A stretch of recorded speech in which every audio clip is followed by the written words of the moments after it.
which solutions we can implement to reduce the environmental impacts on the humanitarian aid. So just have a quick introduction also regarding what Alexander has just said. So the meeting is recorded. Your video and mics can be open if you have any questions, but please unmute yourself and turn on the video when you are speaking. And if you are not speaking directly, you can please turn off your mics. After the event, we will give access to the record of the webinar and also the presentation, so you can get directly access via our website, bio4human.eu.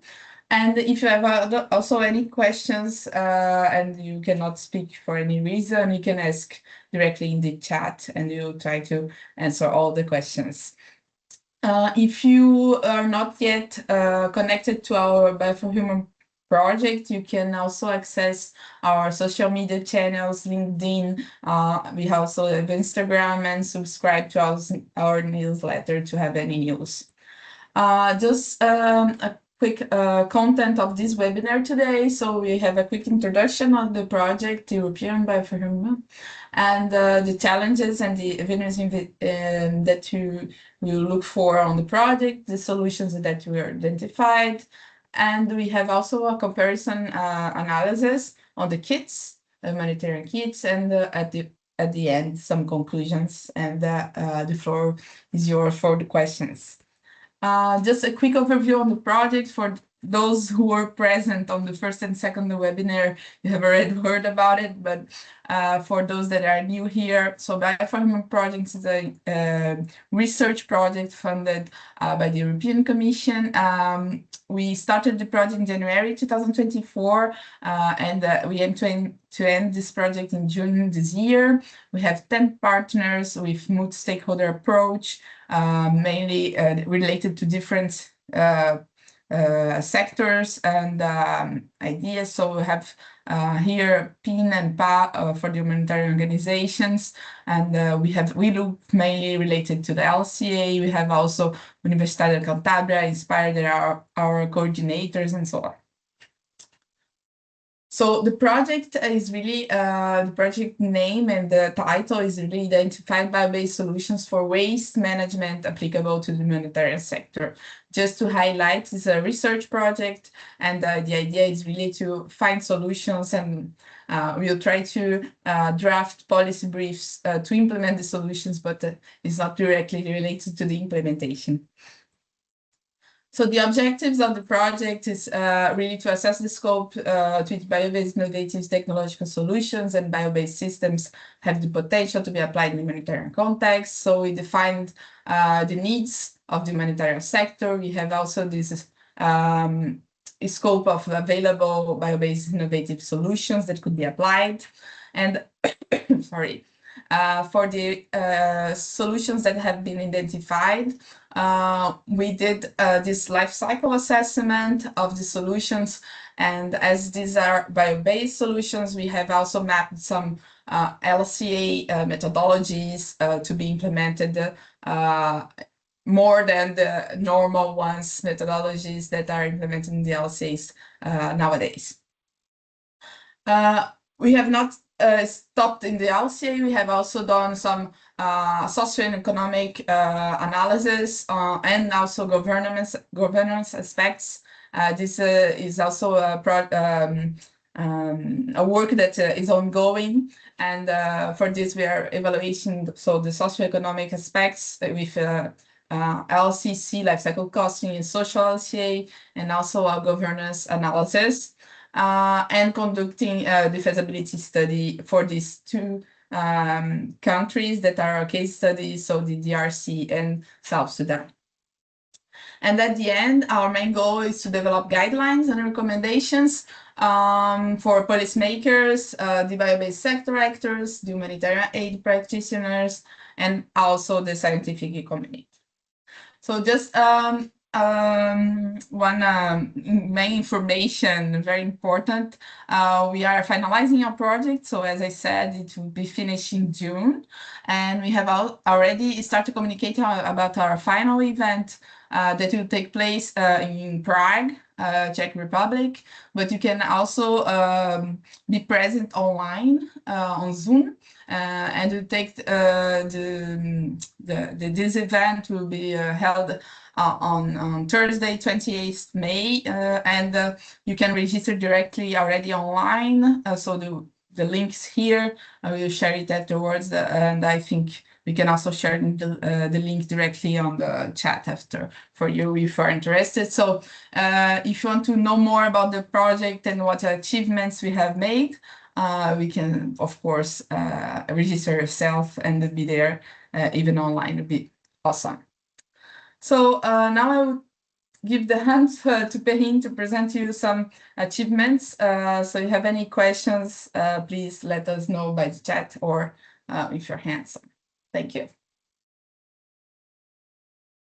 So to start, I will introduce you again what is actually a life cycle assessment.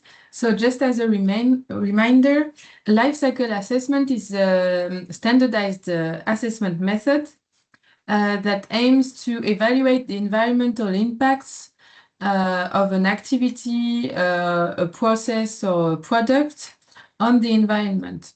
So these impacts can be multi-criteria. This means that we are not looking only at the climate change, but also we are looking at resource depletion,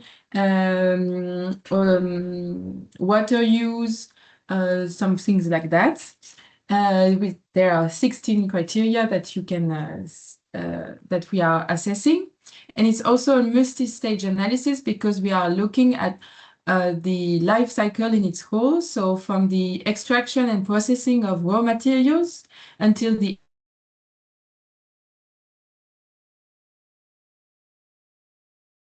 assessment is to know and to be able to compare the environmental impacts of a system throughout the entire life cycle, and to also maybe pinpoint paths for improvement. So in our case, the first step of the life cycle assessment was to define what is a life cycle of humanitarian aid. And for this, we focused on the kits and the items that were delivered to the communities. So we go from the extraction of the raw materials to the use and distribution and use to the communities, and then to the end of life. We assessed with our study that the end of life occurred locally, mainly with the open dumping, and there was also a lot of open burning occurring and a few landfill or composting pathways. The open dump and landfill led to leakage in nature of the plastics, which has very bad consequences on the environment.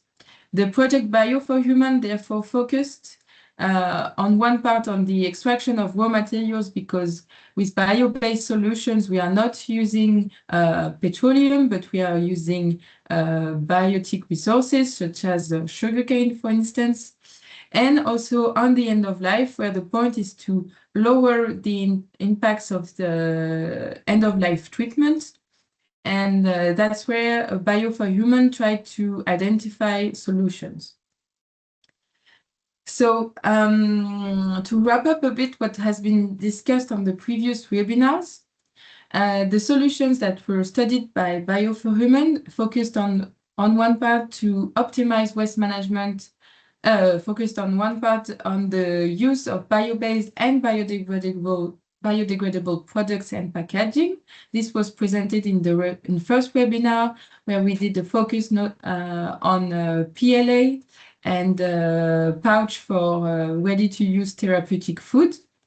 And then we focused on the second webinar on the implementation of the end-of-life treatment solutions for bio-waste. And here we focus therefore on anaerobic digestion or black soldier fly conversion and or composting. So the conclusion from the first webinar was that biodegradability of the solutions, the bio-based solution, was key to reducing impact.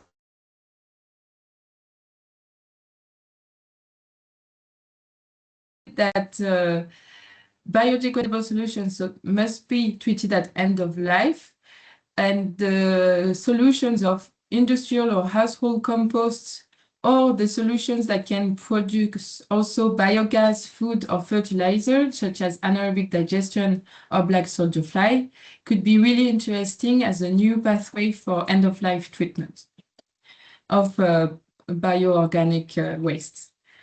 In this third webinar, we're going to see, based on the list of solutions that we have targeted in Bio4HUMAN, which of these bio-based solutions are the most relevant to reduce the impact of the humanitarian kits.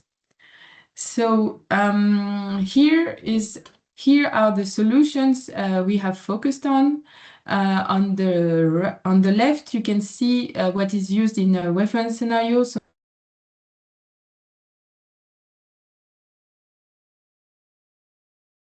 fossil-based plastic as material.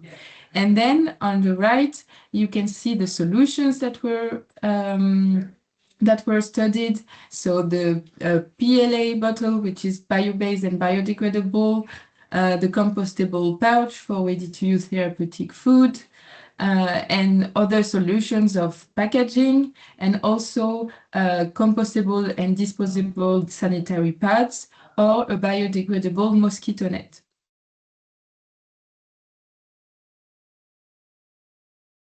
Biodegradable.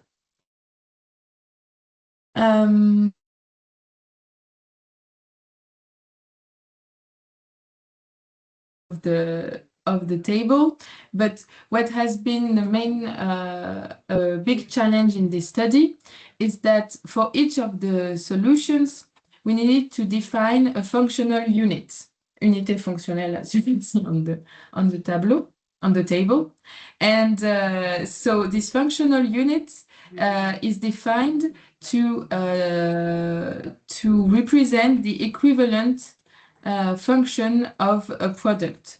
So let's say that in the reference scenario, we have a 10-liter water container. The solution that replaces this water container must be able to hold that much volume. So instead of having one 10-liter water container, we had 5 2-liter PLA bottles. So in the end, on the last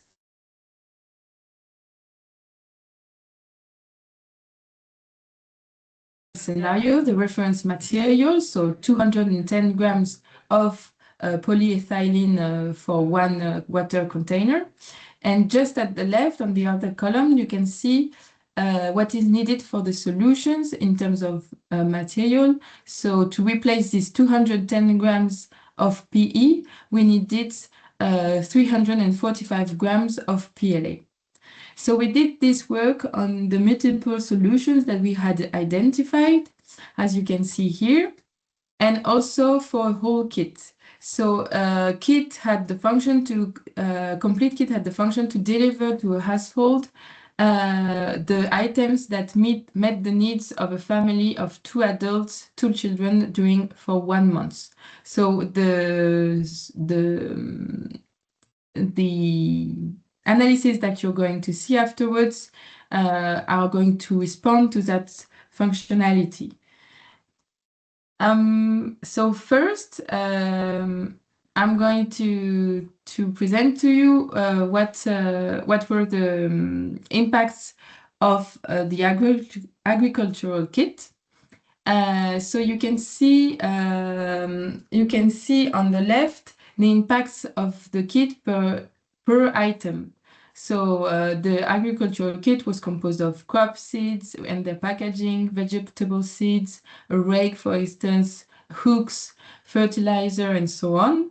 And all of these items are also wrapped in a tertiary laminating film with some adhesive tape. And so the solutions that were presented before showed that and their environmental analysis, you can see on the right that the difference between the reference scenario where we have fossil-based products and the scenario where we have the solution implemented showed some difference in impact. Here you can see on the right, for instance, that thanks to the introduction of a biodegradable bag for vegetable seeds, we had a decrease of about 17% in environmental impacts. However, for the tertiary polyethylene film that was replaced with a PLA film, we had an increase of more than 20% in terms of environmental impact. What we could conclude from this is that the impact was reduced mainly for the packaging that hold content that is light, such as dry vegetable seeds. However, if the content is more dense or is supplied in large quantities, such as the fertilizer, we need a lot of bio-based plastic to be able to hold that much material that is that heavy. This is due to the fact that polyethylene is stronger in terms of mechanical properties than PLA today. What we can conclude also is that replacing the adhesive tape from a fossil-based one to a biodegradable and bio-based one allows us to lower the impact of the tape a bit, as you can see in dark blue on the right. But in terms of at the scale of the kit, it's not a major impact decrease. And lastly, what is important to notice also, and it's also because of the mechanical properties of the PLA, replacing the laminar film with the biodegradable and bio-based one is not recommended for now because the kit in its whole might be too heavy. Then there is the kit on food. So the food kit, we have studied different items again, and we could draw the same conclusions. There is a reduced impact for anything that holds light content, but then we have increased impacts for dense bulk materials, bulk content, such as flour and rice that are distributed in large quantities. From this also, we can study one of our solutions, which was a biodegradable bag for ready-to-use therapeutic food. And this, so replacing this pouch for RUTF presents here on the right no specific environmental benefits, but we do not have any environmental drawbacks. So if we want to draw away from fossil-based plastic, this is a good solution. And also we have, even though the global environmental impact does not decrease significantly, the environmental impacts at end of life do decrease. So it could be an interesting solution to implement. Then we had the same solution on the global packaging of the kit regarding the adhesive tape and the laminar film. Then if we could focus on the NFI kit, so non-food item, there was no significant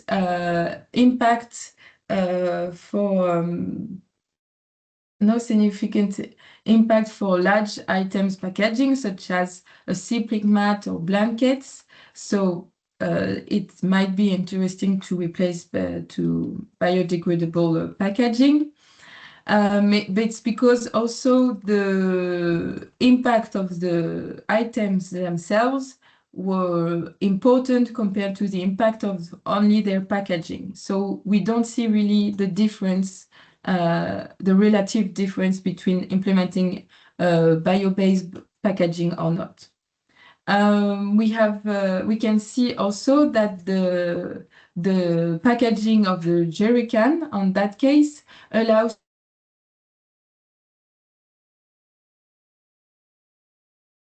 %, thanks to the fact that the empty jerry can is light. One of great conclusion also from this study is that replacing the mosquito net by a biodegradable and bio-based one showed promise. You can see here on the right in black that we had an environmental impact decrease of almost 25%. So this solution shows promise. And then we can focus to the wash kit. So here on the wash kit, 2 items were replaced on top of packaging. The water container of 10 liters was replaced with 2-liter PLA bottles, and conventional disposable pads were replaced by biodegradable single-use pads. From this, we could see that for most items, we have equivalent or reduced impact for most items because these items are quite light. However, for the water container, you can see on the right with the orange stripe that we have a rather big environmental impact increase due to the fact that to replace one 10-liter water container, we do need 5 to 2-liter PLA bottles.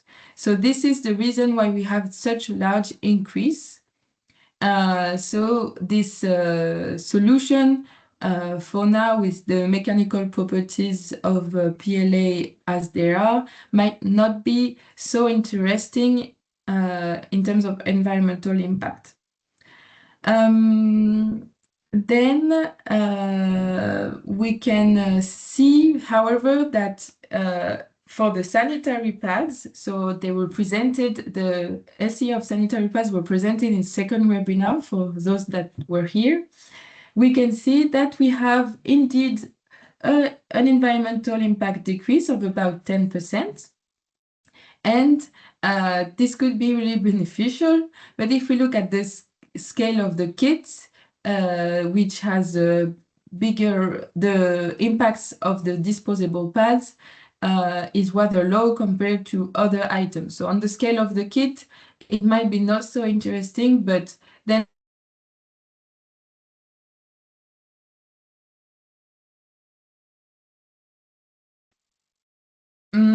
so here are the conclusions of today's study. We can say from this analysis that the most interesting solutions to reduce the impacts of the kits would be the bio-based and biodegradable packaging that hold light components such as the seeds, dried pulses, the empty jerry cans, and so on, or that are delivered in small quantities. For example, when we have salt, there is not a huge need, so the global mass is not huge. Therefore, then we need to add that the mosquito nets, the biodegradable one, showed great promises, and so did the disposable sanitary pads. So these are items that could be interesting to replace. And the biodegradable adhesive tape was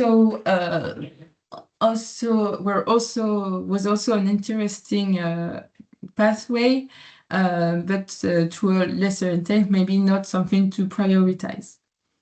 We want to stress on the fact that the lower environmental impacts of this solution is due to their biodegradability.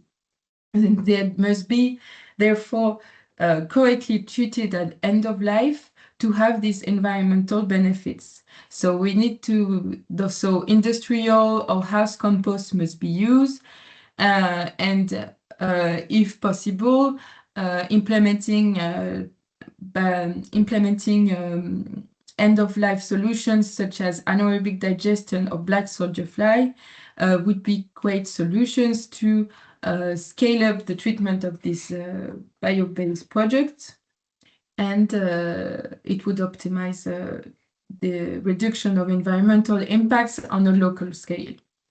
And so, conclusion of it all, biodegradability is the key to reducing the impacts, especially in humanitarian contexts where implementing novel end-of-life treatment solutions can be hard, let's say. Yeah. Yeah, just to add maybe yes. some information. So we could see in this presentation that actually the bio-based solutions, the production of the bio-based solutions are also quite impacting. And the idea is that the sector will be is in development, and you have like decreasing this impact as soon as the sector gets more evolution, and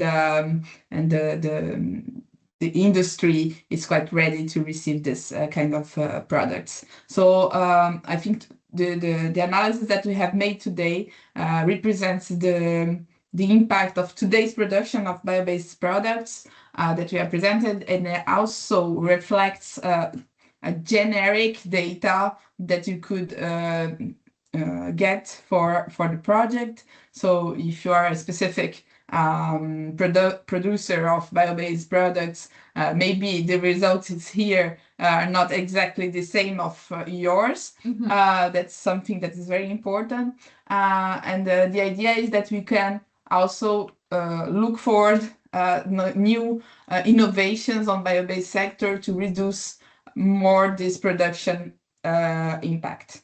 So that's just the main conclusion also from our studies. Thank you.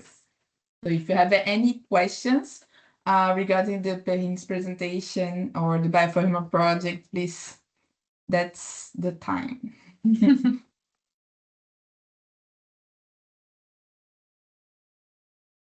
Okay.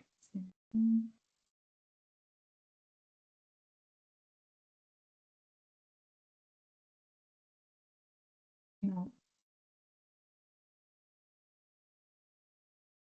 I can't see any question, Alexandra. I don't know if there is anything else you want us to present today, but that was our main overview of the solutions. Maybe quite quicker than the other webinars, but was quite. Your sound's cut, Alexandra. Sorry, apologies. Good. I was just saying that if we don't have any questions, then I think we can finish the presentation earlier than expected.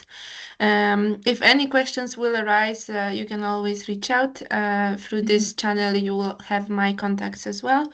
And I really recommend visiting our webpage because it has all the information, everything that we worked on. As we mentioned, it's quite a long project, and it's a lot of research.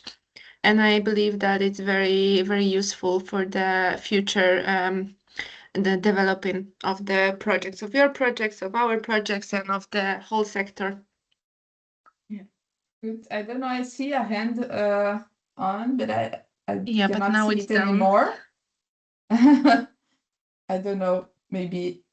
And maybe also to add on the deliverables and the documents of Bio4HUMAN that you can find on the website, there are some recommendations about how to implement these solutions and all the policy recommendations that we made. So don't hesitate also to look through it if you want a summarized version of what to do. Perfect. And we are also working on Work Pact 6, so with more policy brief recommendations. So Yes. yeah, let's if you are really interested, please register yourself on our final event. I think it would be a lot of information on on this event. So if you don't have any other questions, I think we can finish the webinar. And yes, I can see now a hand on. Someone from Juba? Yes, Please go ahead. The question is regarding the availability of this kind of solution and materials on the humanitarian context when you have operations, because probably this kind of items you need special purchasing, importation. There is a cost environmental cost related to transport. And if there is any study on the comparing the transport impact of the current solutions and the bio solutions at this moment, at this point. Yeah, that's a very good question. Actually, the project also integrates the transport in the LCA. So your results, you see the presentation today, and you can also take a look on the deliverable. Integrate some part of the transport. And if you're interested on costing, we also are preparing, and we did the life cycle costing. So the difference of costs for bio-based solutions and the reference solutions that are used nowadays on the kits.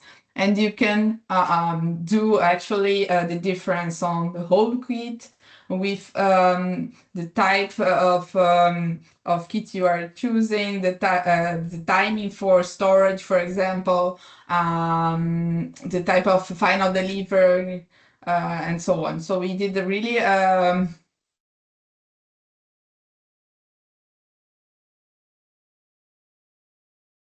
and the delivery will be ready soon at the end of this month or next month. I don't remember. Alexander, maybe you can help me. Next month. And, I'm currently working on it. Okay, perfect. And then you can also see this deliverable on the website, and you can also have more information about it. As I said, it's not only fixed on the environmental LCA, but also cost, social, and governance and feasibility asset analysis. So you have everything inside, and it's a very detailed document. It's very interesting. Maybe I can add on the governance aspects, because that's exactly what we were focusing on this month. I just got back from Juba, and during that visit, we were discussing governance aspects with the stakeholders, also the local authorities, to understand what barriers there might be, what challenges, but also what opportunities we see if anybody would like to introduce these solutions. And we discussed on many various aspects of it. Also, for example, importing, what we should remember about what is important, if it's the business importing or if it's the humanitarian actor importing. So all of this will also be in this report. And like I mentioned, we are currently working on this report, and it should be finalized end of next month. I hope that helps. Are there any other questions or comments?